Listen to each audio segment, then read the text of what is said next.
नमस्कार मित्रों, हम हैं नॉलेज जंक्शन और नॉलेज जंक्शन से मैं अभी आपका स्वागत और अभिनंदन करता हूं अपने इस यूट्यूब चैनल पे। और आज हम एक मुद्दा लेकर आए हैं जो कि हम लोग के पास काफ़ी दिनों से रिक्वेस्ट आ रही थी कि घर बनाते समय किस तरीके से वास्तुशास्त्र का ध्यान दें। मित्रों, आपको पता होगा कि हमारे तमाम मित्र घर बनाने की सोच रहे हैं और घर बनाते समय हमको वास्तुशास्त्र का ज्ञान बहुत होना ज़रूरी है, क्योंकि अगर हम वास्तु के हिसाब से घर नहीं बनाते हैं तो आगे चलकर कई तरीके की कठिनाइयाँ हमारे सामने आती हैं, जैसे कि बच्चों की पढ़ाई लिखाई में, हमारे स्वास्थ्य संबंधी या हमारी आर्थिक संबंधी दुविधाओं का सामना हमें करना पड़ता है। अगर हम एक घर का निर्माण करने जा रहे हैं और अगर हमने वास्तुशास्त्र का ध्यान नहीं रखा तो हमें इन सब दिक्कतों का सामना आगे भविष्य में करना पड़ सकता है। तो आप सब, जैसा कि आपने इस वीडियो के टाइटल को देखा होगा, तो आज हम आपको बताएंगे कि किस तरीके से अपने घर के निर्माण के समय आप वास्तुशास्त्र की दिशा और दशा को सही कर सकते हैं और अपने जीवन में आने वाली परेशानियों को आप दूर कर सकते हैं। ये इस वीडियो को हम बहुत लंबा नहीं खींचेंगे क्योंकि वास्तुशास्त्र का मुद्दा काफ़ी बड़ा है, इसलिए हम इस वीडियो को कई पार्ट में बनाएंगे। आज हम कुछ मुद्दों पर चर्चा करेंगे कि कैसा आपके घर का मुख्य द्वार हो, किस तरीके का आपका शयन कक्ष हो, किस तरीके का आपका अध्ययन कक्ष हो। इस तरीके के मुद्दों पर हम बात करेंगे कि उसकी दिशा कौन सी होनी चाहिए और वास्तुशास्त्र हमारे जीवन में किस तरीके से लाभकारी है। और बाकी मुद्दों को हम अगले वीडियो में कवर करेंगे। तो मेरी आपसे रिक्वेस्ट है कि सबसे पहले आप इस चैनल को सब्सक्राइब करें, लाइक करें, शेयर करें और इस वीडियो को मित्रों आप पूरा देखें, इसको बीच में स्किप ना करें, क्योंकि इसमें बहुत सी ऐसी चीज़ें हैं जो आपके लिए वास्तुशास्त्र के लिए जानने के लिए बहुत ज़्यादा ज़रूरी हैं। अगर आपने इस वीडियो को स्किप कर दिया तो आप बहुत सी जानकारी से वंचित रह जाएंगे। तो आइए मित्रों शुरू करते हैं इस वीडियो को, बहुत ज़्यादा आपका समय न लेते हुए। सबसे पहला जो हमारा मुद्दा है वो है कि आपके घर का प्रवेश द्वार किस तरीके से होना चाहिए वास्तुशास्त्र के हिसाब से। तो आइए देखते हैं। वास्तुशास्त्र के अनुसार घर के लिए 9 दिशाएं होती हैं। इनमें से 8 दिशा और एक मध्य दिशा होती है। इस मध्य दिशा की अहमियत बहुत होती है मित्रों।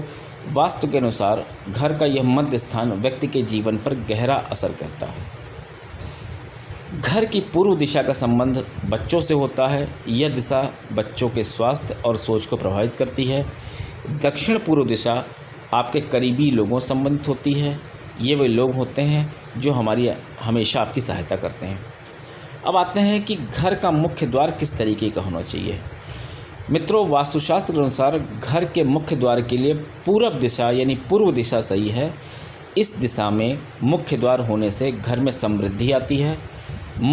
और वास्तुशास्त्र में ये बताया गया है मित्रों कि मुख्य द्वार दक्षिण दिशा में कभी नहीं होना चाहिए। ऐसा होने से मुश्किलें बढ़ जाती हैं, आपकी जीवन में हमेशा कठिनाई रहेगी और आप स्वास्थ्य संबंधी समस्याओं से भी परेशान रहेंगे। तमाम तरीके के ऐसे देखा गया है कि जिनका घर दक्षिण दिशा में होता है उनके जीवन में अधिकतर कठिनाइयाँ होती हैं, वो कष्टों से घिरे रहते हैं। इसलिए हम आपसे ये अनुरोध करते हैं कि अपने घर का निर्माण करते समय अपने घर का मुख्य द्वार आप दक्षिण दिशा की तरफ न रखें या आप उस तरीके का प्लॉट न लें जिसका मुख दक्षिण दिशा की तरफ हो। अगर आपका द्वार इस दिशा में है, मान लीजिए कि आपका घर पहले से ही दक्षिण दिशा में है, तो आपको क्या उपाय अपनाने चाहिए ये भी हम आपको बताते हैं। मान लीजिए आपका पुराना प्लाट है या आपने ऐसा प्लाट ले लिया जिसका कि मुख दक्षिण दिशा की तरफ है, तो आपका क्या करना चाहिए।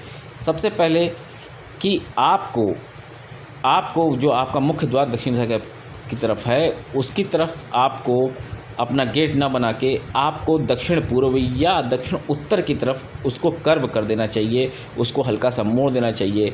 उससे ये होगा कि आपका जो दक्षिण का दोष है वो कम हो जाएगा।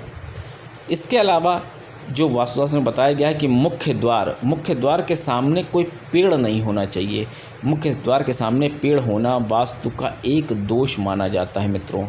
और द्वार के सामने बिजली का खंभा भी नहीं होना चाहिए, क्योंकि विद्युत का भी वास्तुशास्त्र में माना गया है कि अगर आपके सामने बिजली खंभा है तो वो भी वास्तु की दृष्टि से अच्छा नहीं माना जाता है।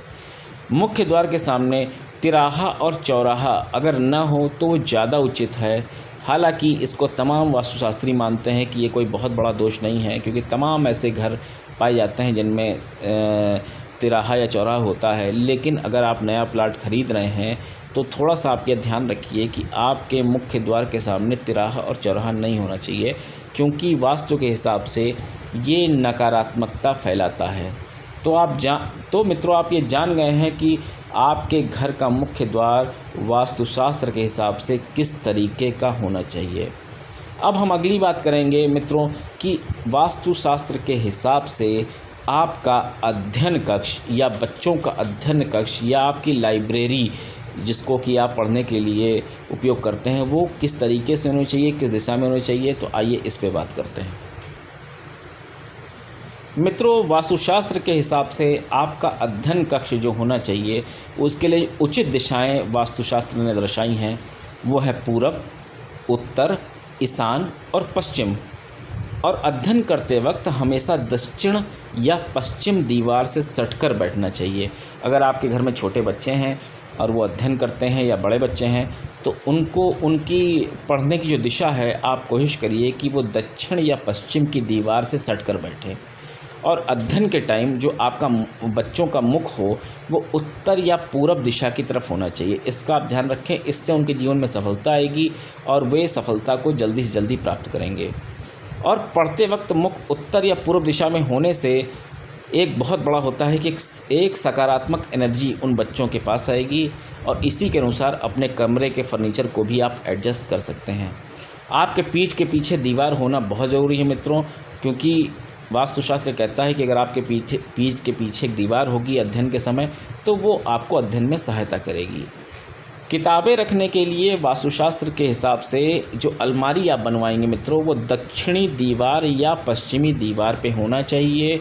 उसके अलावा उनका रंग जो है वो हल्का हरा रंग, बादामी रंग, हल्का आसमानी रंग और सफ़ेद रंग, ये जो 4 रंग आपको बताए गए हैं, हल्का हरा रंग, बादामी रंग, हल्का आसमानी रंग और सफ़ेद रंग, ये अध्ययन कक्ष के लिए सबसे ज़्यादा उचित मानी गई है मित्रों।